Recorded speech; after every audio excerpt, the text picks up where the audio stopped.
anyone with lungs can get lung cancer. These people are fighting. It makes you want to fight that much harder. She said, I don't want to die because I did nothing. There is still hope. And we believe there's an answer for everyone if you look far enough. Hope is all we have when faced with the insurmountable.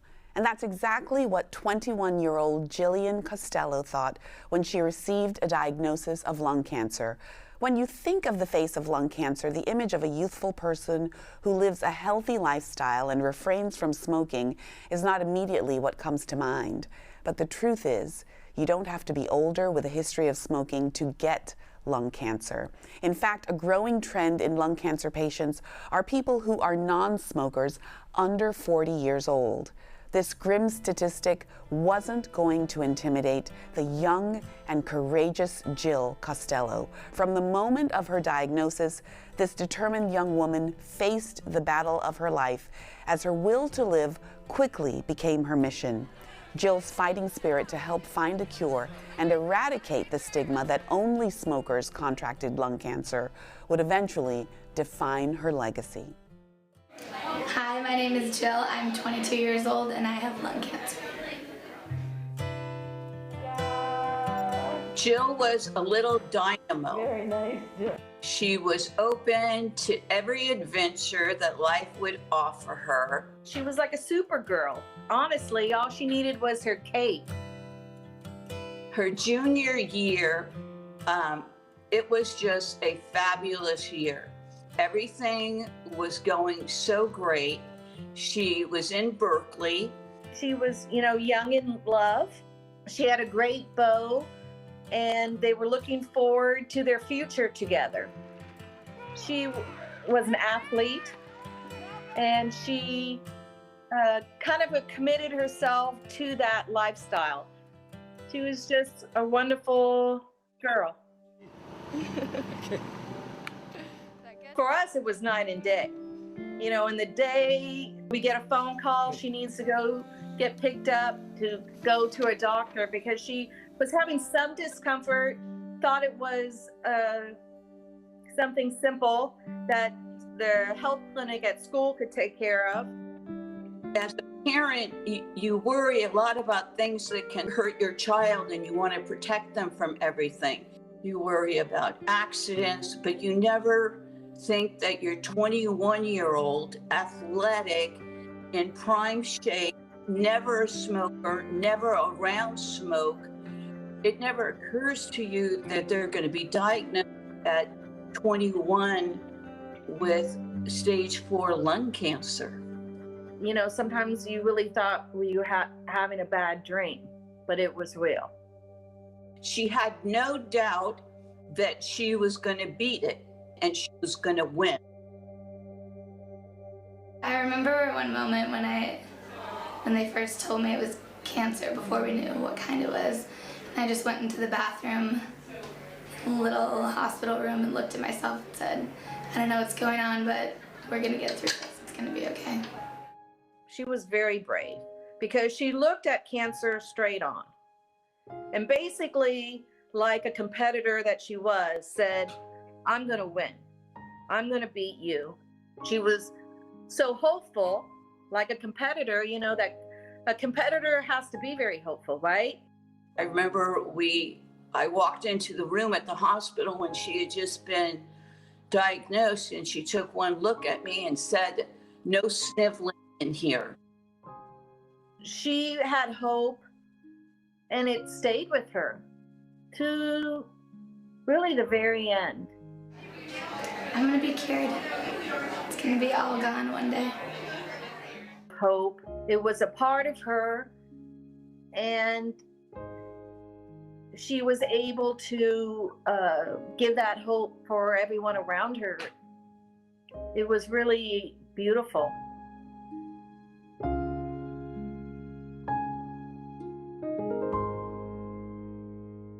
Joining me now are Jill's parents, Jim and Mary Costello, and Kathy Morello, Jill's aunt. Welcome to Hope is Here. Thanks. Thank you. Thank you. What an honor to have all of you here. You know, Mary, it seems that Jill never realized all of her dreams, yet her last year as a senior at the University of California at Berkeley was full of life and determination. Tell me about that year. I find that it really speaks to me. It speaks to all of us about her spirit. Well, I think Jill, when she got her diagnosis, accepted it as part of her life, but it wasn't going to be the total of her life. She treated it as a part of her life, and she continued with the goals that she had as a student and as an athlete. And talk a little bit about her athleticism, Jim. I mean, she was a really important part of her rowing team at University of California.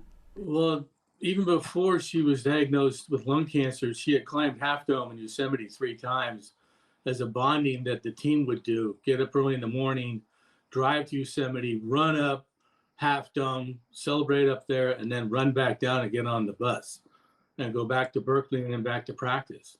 And she did that with no symptoms, which really shocked everybody when she was diagnosed. Nobody could believe it, an athlete that young. Kathy, if you will, take us through her journey. Unfortunately, her cancer journey was a fast one year. Talk about how Jill found out she had lung cancer. When Mary and I first took Jill to the ER for that additional lab test, what transpired was more labs and, of course, then scans and x-rays. And then that kind of led us onto this road of discovery that she had lung cancer. And Mary, explain that road that Kathy is talking about. Had the cancer spread, and what were the doctors telling you? The doctors determined that it was lung cancer and that it had already metastasized. It had metastasized a lot to her liver, was also in her breast and also in her shoulder. I don't remember them saying it was stage 4. I don't know if I was in denial. And so from the beginning, we all assumed, because Jill was leading us and she assumed that it would just be a matter of going through therapy and that she would be fine. Through that whole year, she never doubted that she was going to beat it. That's incredible, Mary. I mean, her attitude is definitely one that this show embodies. Can you talk about the spirit of hope as we talk about Jill? What was that for her and for you as a family? We all hoped that Jill would be cured. And if we hadn't had that faith in our hope, I don't see how we could have made it through the year. She was a tough nut. She was given a really terrible diagnosis. And with that diagnosis, really hardy treatments, the chemo every 3 weeks, then radiation. So determination was a large part of her complex coping. Mary, Jill finds out she has cancer at the beginning of that summer, but by the end of that summer, what were her wishes? I remember one time she wanted to go back to school directly from chemo. And I said, Jill, why do you have to go back? Is there something big happening at school? And she just looked at me and said, yes, my life. So she just really had goals in her life, and beating cancer was going to be one of them, but it wasn't the only one. She was still going to be an athlete. She was still going to be a student. She was very active with her friends, and those friendships sustained her through that year. Amazing. She had her rowing, school, and her boyfriend. Kathy, you describe all of those elements as medicine to Jill. Can you let our audience know what you mean by that? It gave her a focus other than just having cancer. It allowed her to escape the patient that she was, and she knew she was. She wasn't in denial of that, but it allowed her to be a full person. to be seen well-rounded. And that was important to her. And their toxins, Roaster Jill Costello.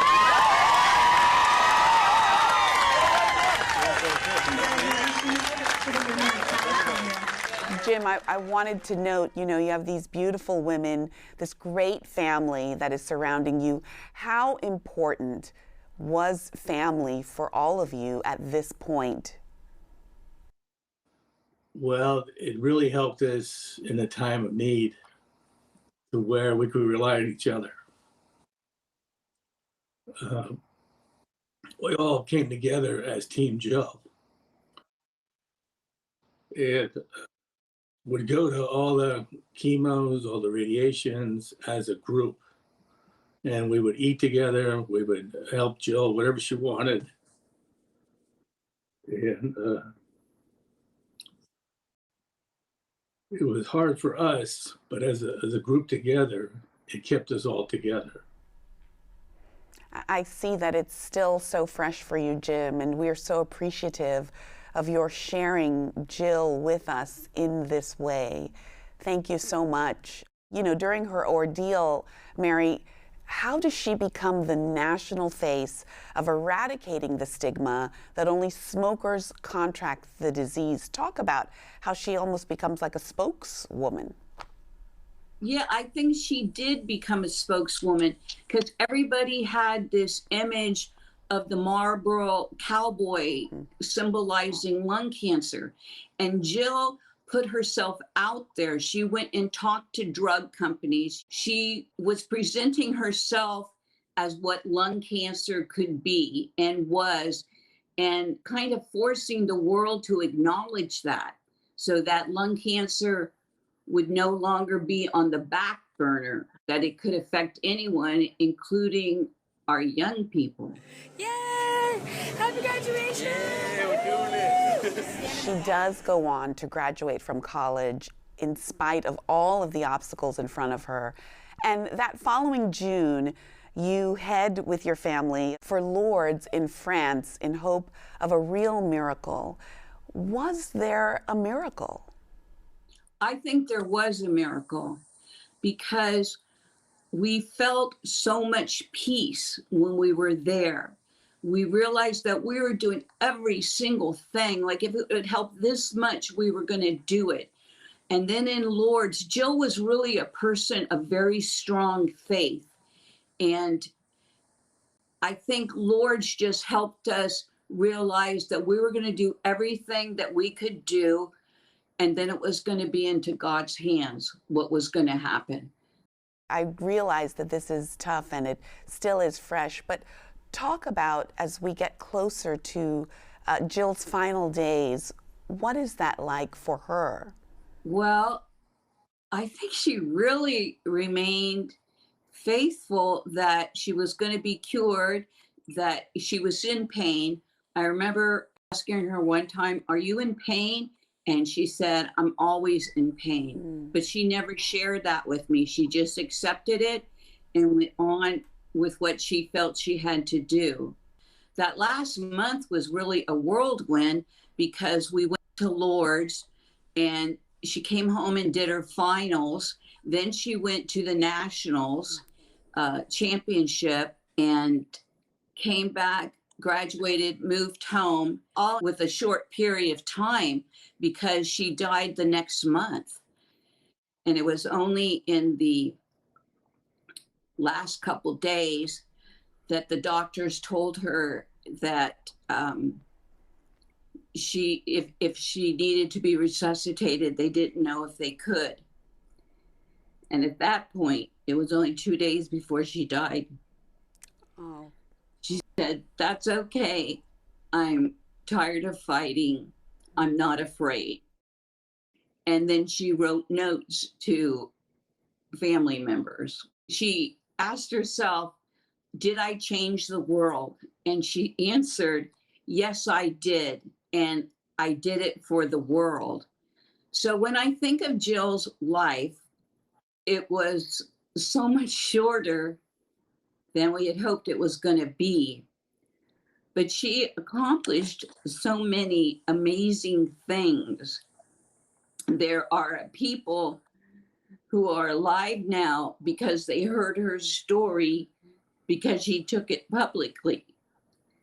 So she really did accomplish so much in her life. And I think that's what we all hope to accomplish in our lives. We hope to leave it a better place. And Jill left it a better place. And it continues by other people who loved her and believed in her. So I believe her mission continues, even though she's not here telling us what to do anymore. You know, Jill inspired so many, and her hope impacted even more. And one such person was her dearest childhood friend, Kelsey Harrison. Kelsey and Jill had known each other since kindergarten and celebrated numerous milestones together, from birthdays to ballet recitals. And when Jill died suddenly, Kelsey felt compelled to honor her brave friend. The Harvard graduate decided to run across the country from coast to coast, and in doing so, Kelsey raised $160,000 for lung cancer research. We started in New York City, in Times Square, with just a small group of people, and the rest of the world going on about their business. And then over 100 people arrived in San Francisco with me.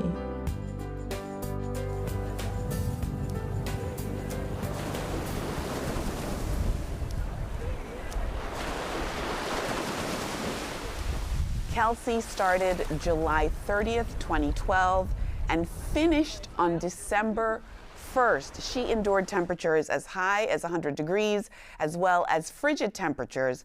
Kelsey, thank you for joining us. That must have been quite a journey. Now, why did you decide to run across country? I mean, you ran through 15 states and 12 pairs of shoes. I mean, there must have been an easier way to build awareness for your good friend. Why run across the country?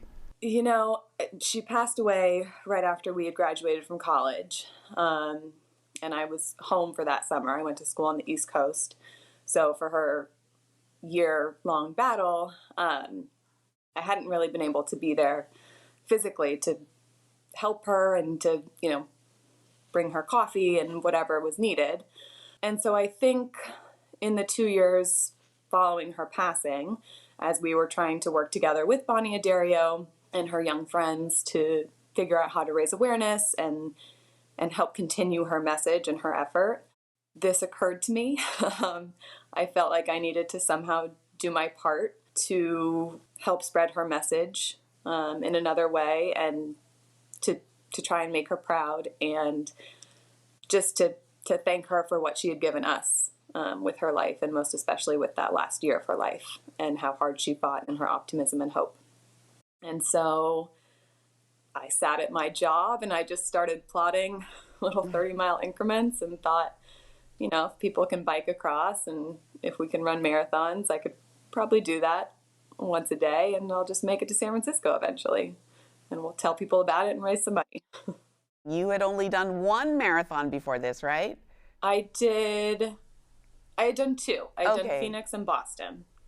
But I mean, then to add 10 times to that, how did Jill inspire you on your way through the United States from coast to coast? I thought about her a lot, and I still think about her a lot on my runs. It was 6 to 8 hours a day, so sometimes I was just looking at the rocks ahead of me, but a lot of it was thinking about Jill and other lung cancer patients especially. And I'm not sure exactly when it occurred to me, but I sort of realized people would ask how I kept going, and I knew there was an end to my run. I would either make it to San Francisco or I'd get injured and have to take a break. But for Jill and for other lung cancer patients, that end point is a question mark. And you can get your body and your mind to do a lot of things if you know that's going to end. But if you don't have an end date, you can only go on hope and optimism and determination. And so that's, I think, the underlying foundation of what sort of got me through every day. You and Jill were such good friends. I mean, from kindergarten through ballet recitals, probably tons of nutcrackers, I'm sure. What would Jill have thought of you running across the country like this? She would have figured out how to be there every step of the way. She would have been, once we got a car and driver, she would have been in that car driving next to me. She would have been the biggest supporter and cheerleader. How has Jill helped us to move the needle on how we look at lung cancer? I think she has raised some of that awareness. It's not moving as quickly as we'd like it to, but it is gaining traction in terms of the narrative being switched to anyone can get lung cancer. And so to remove that stigma in order to receive more funding and get more research done so that, now people can get screened annually and they can detect the lung cancer sooner, and that's saving lives. Absolutely. I want to welcome everyone back, Kathy, Mary, Jim, and Kelsey. A question for all of you. How far has lung cancer treatment and research come since Jill's death? I think it's come a long way. I think that people now, they're medical researchers, are really addressing lung cancer and giving it a priority that it didn't always have. And I think Jill helped that by making her case so public with the Jogs for Jill through the Bonnie O'Dario Foundation. She just brought a face to it and an energy to it that inspired other people to work towards the same goal. She wanted to find a cure, and when she finally realized, I think after Lourdes, that it might not happen for her, but then she redirected and felt, try and pray for everyone who would ever come down with lung cancer, that there'll be a cure for them.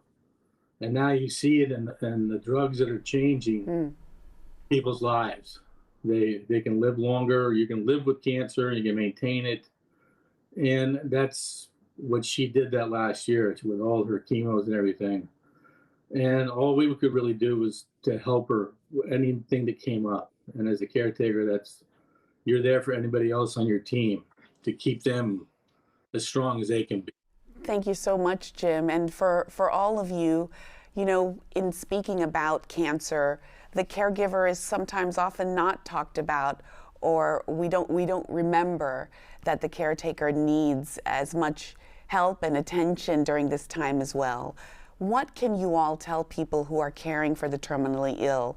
What's the best medicine for the caregiver? Well, I think not feeling alone. And for Jillian, she was a magnificent fighter, but she had so many people helping her do that fight. And so if someone is out there and is wondering what they can do anything. Do whatever your gift is.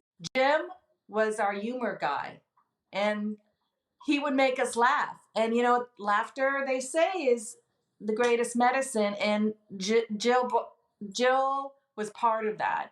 She had a good sense of humor. And if you think it, do it. So if you're thinking, oh, I should phone somebody, or I should write them a card, or I should make them a cake, or whatever, do it. Because there's no wrong way to do it. Kathy, you were a true mainstay for Jill, always there when she was getting treatments. What did Jill teach you about dying? Her death taught me you can't take life for granted.